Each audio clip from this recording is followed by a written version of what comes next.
Hello folks, it's Gary JSF, and well, it's a long time since I've vlogged, but here goes. I'm heading for Portrush on my F900XR. Also put about 600 miles on it now, 600 or 700 miles, and gentlemen were lovely, so just about time to do a bit of a review on it. So it's 900cc parallel twin, fires 270 degrees, so that gives the legging into a V twin. So it's quite nice. I had the Tracer 9 before this, the latest Tracer, but it wasn't a GT. But to go through this, the engine, well, what impressed me to the engine was the smoothness of it. When you're sitting at a constant speed, it's absolutely lovely, and it just purrs along. There's plenty of low down, and has more torque than the Tracer. And that's the way I ride a bike most of the time, is on the torque. So it suits me better, I believe, anyway. When I got it, it was a little bit rough off the clutch. I thought it was just a matter of getting used to the twin rather than the the triple. But the clutch cable was as dry as a bone, and the operation of it was really jerky.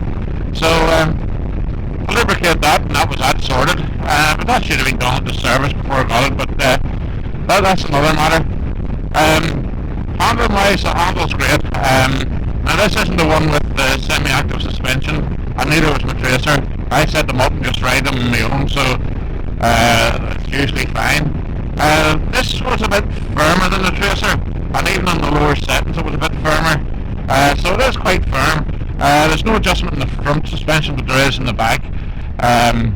That's fine. But I stiffened up the back a little bit, but I'm going to back it off again. Say there really is no need. It actually gets to, you start to feel like even imperfections on the road. I could do with being softened a bit for road riding. The brakes are phenomenal. There's 4-pot calipers in the front, Brembos, and they are really good. The rear brake has a spongy feel to it, and I've heard others on the internet say that there is almost like it needs blade, but it seems to be the nature of the beast, so you just ride round that, but it does have a little bit of a spongy feel. It sounds, for a twin, I'm not a fan of twins, the sound of twins, but it sounds okay for a twin. Big thing for me has always been the torque. So that's the way I ride a motorbike, on the torque. Other things is that there is the digital dash there. I'm sure you can see it, but it is really clear. Lots of info. It even has like an app on your phone that it connects to, and then works as turn-by-turn navigation. So that's very handy. It means that you don't have to be running about looking for a sat nav. Although it does have, this came with, because it wasn't new, it came with the preparation for the BMW nav. But at 600 quid, it's just too expensive. And I'll not be getting it. I'll do with the turn-by-turn navigation on the dash.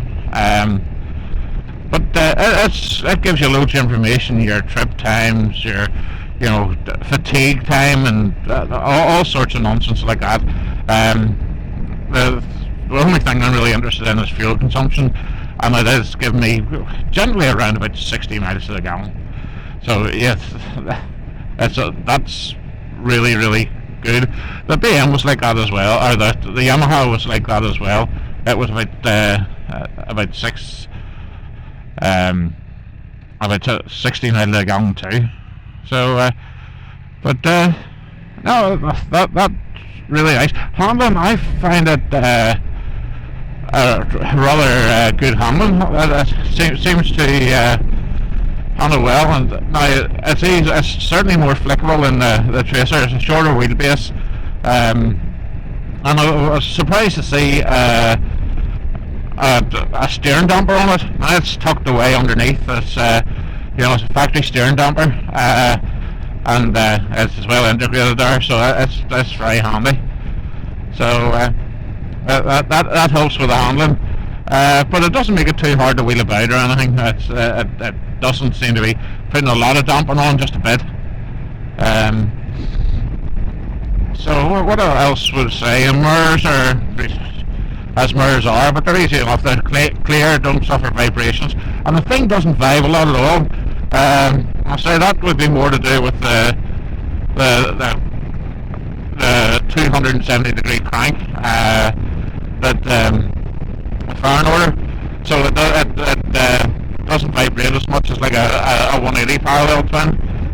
They vibrate like buggery, but well, it's good that way. Let's see where we'll go from there. No, I don't think there's much more to say. The quick shifter, that's one thing that wasn't quite as good as the Yamaha. I keep saying BMW, I'm talking about the Yamaha. One thing that isn't quite as good as the Yamaha is the quick shifter. The quick shifter at lower speeds sometimes can be a wee bit notchy. I know that the Yamaha could be the odd time, but it's more often this, and say that makes the quick shifter a little bit of a problem. But it's not too bad, but when you're on it, it works absolutely perfect when you're really giving it some. So there you go. What I have bought for it, I've changed the screen twice. Now they were very cheap. I bought them from China and delivered to the house. The first one was 26 quid, and it was dark tint. It was just pure black. Let's be honest, but it was pure black, but it was really quite tall. Now on that it kept all the wind off you, and well, I thought it's alright that, but it kept everything off you. But it created a bit of noise. Now I've got another one, which this time I spent 24 quid on, and it's the one I have on now. It's about 3 inches taller than the standard sport screen. Because this is a sport model, it comes with a short screen on it, and this is about 3 inches higher. Now that keeps most of the wind blast out of you. Say most, but there is a big hitch to you, but it is certainly quieter. I would say it'd be ideal summer screen. The other one would be better for winter. But well, sure. I have the shorter one on developing, not the standard one. It's far too small. It's just you may as well not have a screen on at all. So that's it. I'm really quite enjoying this. It's a nice enough bike. The looks of it was better than the Yamaha. It's more modern looking and definitely is better looking. Down a wee bit in power, I'll have to say, down a wee bit in power, but you gain a fair bit on torque. And I'd say that's where I ride my bike, so far so good. I haven't really found anything that annoys me yet. At first the clutch operation annoyed me, but it's with a wee drop of lubrication down the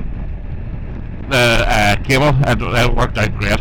So absolutely fine. So I'm quite enjoying it. Seat is quite firm, but truth be told, a firm seat sometimes can be more comfortable. So we'll see as time goes on. I'll say so far so good. So I'm just heading on up to Portrush here, so we'll see what it's like up there. I've got my drone with me, so I'll have a wee bit of a fly. Right, one thing I didn't cover was the weight of the thing.